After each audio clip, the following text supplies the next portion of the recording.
In the bustling streets of ancient Athens, a school of thought emerged that would forever change the way humanity viewed pleasure, happiness, and the pursuit of a good life. This school, founded by the philosopher Epicurus in the 4th century BCE, became known as Epicureanism, a philosophy that would encourage generations to seek tranquility, simple pleasures, and freedom from fear. But how did the Epicureans arrive at their vision of the good life, and what can we learn from them today? Welcome to the Unfolding Journey channel, where we explore the most profound and transformative ideas in philosophy, personal growth, and human potential. If you're interested in unlocking the secrets to a meaningful life, understanding ancient wisdom, and discovering practical ways to live more intentionally, you're in the right place.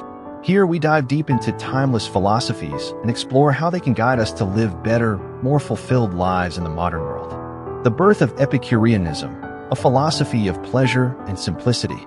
The story of the Epicureans begins with Epicurus, a man who grew up in a world full of turmoil and uncertainty.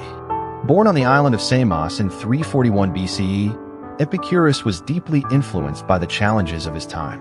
Athens, where he would later settle, was a city in political and social upheaval.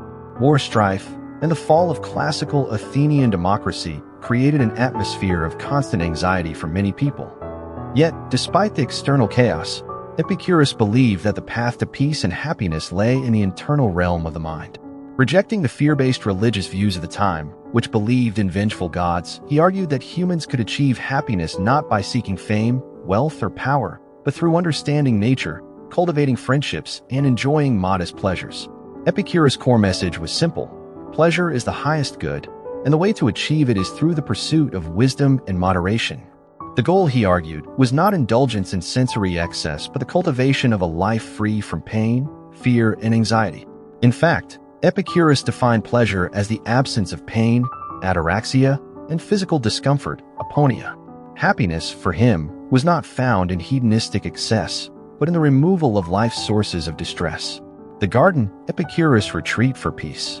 To put his philosophy into practice, Epicurus established a school called the Garden in Athens, a humble and peaceful place where followers could gather to discuss philosophy and live a life of simplicity. The garden wasn't just a place of intellectual debate, it was a community of like-minded people who sought a life of tranquility and friendship. There, people from all walks of life, slaves, women, and men alike, could join, and together they would reflect on how to live virtuously and joyfully, free from the stress of society's demands. The garden became a sanctuary from the anxieties of the outside world. It was a space where Epicureans could focus on the things that truly matter: good food, good friends, and a life well lived. Epicurus encouraged his followers to seek modest pleasures, such as enjoying simple meals, forming meaningful relationships, and appreciating the beauty of nature. To Epicurus, pleasure was not about indulgence, but rather about creating a life in which one is content with what they have. One of the central themes of Epicureanism was friendship. Epicurus believed that true friendship is one of the greatest sources of happiness in life.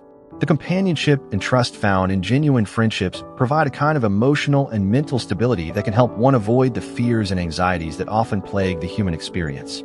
Thus, the Epicureans emphasized the importance of building a tight-knit community where people could support each other in their pursuit of a tranquil life. Epicurean views on the gods, liberating the mind from fear. Perhaps one of the most revolutionary aspects of Epicureanism was its view on the gods. At a time when belief in angry and vengeful gods was common, Epicurus rejected the idea that the gods were concerned with human affairs. Instead, he argued that the gods existed in a state of perfect happiness and indifference, unaffected by the events of the human world. For the Epicureans, gods are not to be feared or appeased through rituals or sacrifice. This understanding of the divine removed one of the greatest sources of anxiety from human life: the fear of divine punishment. Epicurus believed that the fear of gods and the fear of death were two of the greatest sources of human suffering. By rejecting these fears, he argued, people could free themselves from unnecessary anxieties. Death, in Epicurean thought, was simply the end of consciousness, and therefore, it should not be feared. As he famously said, death is nothing to us. When we exist, death is not, and when death exists, we are not. This radical idea helped Epicureans embrace life in a more serene and joyful way, focusing on the present moment rather than worrying about what comes after. The Fourfold Remedy: how to achieve happiness. Epicurus offered a simple framework, known as the Fourfold Remedy, for achieving happiness and tranquility. Don't fear God, As mentioned earlier, the gods do not interfere in human life, and there is no need to fear them. Our anxieties about divine retribution are unfounded.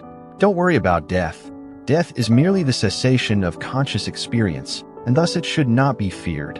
Epicurus taught that death, when it comes, is not an event for us, as we are no longer conscious to experience it. What is good is easy to get. Epicurus believed that pleasure in its simplest form is easy to attain. We don't need luxury or excess to find joy. A simple meal with friends or a walk in nature can be as fulfilling as the most opulent feast. What is terrible is easy to endure. Suffering, for Epicurus, comes from our attachment to things we cannot control, like wealth, power, or fame. By understanding the natural world and focusing on simple pleasures, we can reduce suffering and learn to endure hardship with grace. The enduring legacy of the Epicureans. The ideas of Epicurus and his followers left a lasting impact on Western philosophy, although they were often misunderstood. In later centuries, Epicureanism was criticized by Christian thinkers and philosophers who associated it with hedonism or a life of indulgence. However, this was a distortion of Epicurus' true message. Epicureanism was never about excessive pleasure. It was about finding peace and contentment through simplicity, wisdom, and the cultivation of positive relationships. In modern times, Epicureanism has found new relevance in the pursuit of mental well-being and contentment. In an age where people are often overwhelmed by stress, work, and societal expectations, the Epicurean philosophy offers a refreshing perspective on how to live a more peaceful and fulfilling life. Today, people continue to seek the same simple pleasures Epicurus advocated: close friendships, meaningful conversations, appreciation of beauty, and a life that balances physical and emotional well-being. To live as an Epicurean today might mean stepping away from the relentless pursuit of material success, slowing down to savor life's simple joys, and nurturing deeper, more authentic relationships. It involves embracing a philosophy that teaches us to focus on what truly brings us peace and happiness, rather than chasing fleeting pleasures or external validation. In a world where many are overwhelmed by the complexities of life, the Epicurean way provides a simple, yet profound alternative: happiness through simplicity, friendship, and understanding the nature of the world. For Epicurus, the true art of living lay not in avoiding hardship, but in learning to face life with serenity and wisdom.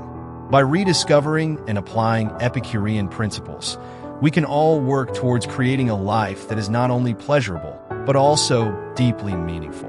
And in the end, that may be the greatest gift that the Epicureans have left us: the understanding that true happiness is not found in excess or extravagance, but in the quiet enjoyment of the life we already have.